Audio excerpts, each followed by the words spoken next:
ಒಂದ್ ಕಾಲದಲ್ಲಿ ಕನ್ನಡ ಸಿನಿಮಾ ಅಂದ್ರೆ ಕೆಲವು ಸ್ಟಾರ್ಗಳ ಸುತ್ತಲೇ ಸುತ್ತುತ್ತಿತ್ತು. ಆದ್ರೆ ಇವತ್ತು ಕನ್ನಡ ಸಿನಿಮಾ ಒಂದು ಹೊಸ ಹಂತಕ್ಕೆ ಕಾಲಿಟ್ಟಿದೆ. ಹೊಸ ತಲೆಮಾರಿನ ನಟರು ಬಂದಿದ್ದಾರೆ. ಇವರು ಕೇವಲ ಹೀರೋಗಳು ಅಲ್ಲ, ಕತೆ ಹೇಳುವವರು, ಪಾತ್ರಗಳಾಗಿ ಬದುಕುವವರು. ಈ ವಿಡಿಯೋದಲ್ಲಿ ನೋಡೋಣ ಈ ಹೊಸ ತಲೆಮಾರಿನ ನಟರು ಯಾರು, ಅವ್ರು ಯಾಕೆ ಡಿಫ್ರೆಂಟ್, ಮತ್ತು ಸ್ಯಾಂಡಲ್ವುಡ್ನ ಭವಿಷ್ಯ ಹೇಗಿರಬಹುದು. ರಕ್ಷಿತ್ ಶೆಟ್ಟಿ ಅಂದ್ರೆ ಒನ್ ಮ್ಯಾನ್ ಶೋ.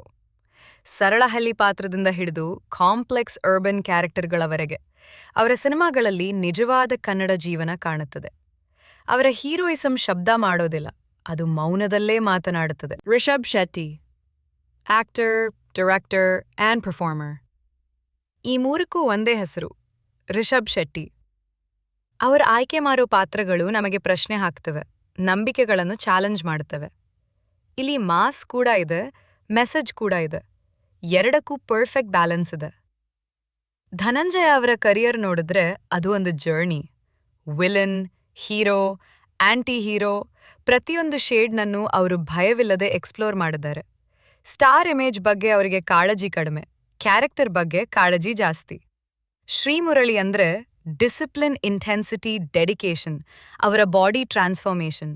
ಆಕ್ಷನ್ ಹೀರೋಗಳ ಅರ್ಥವನ್ನೇ ಮರುಬರಹ ಮಾಡಿದೆ.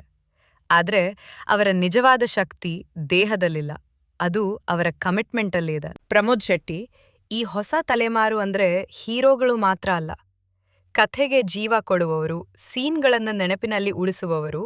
ಪ್ರಮೋದ್ ಶೆಟ್ಟಿ ತರದ ಸಪೋರ್ಟಿಂಗ್ ನಟರು.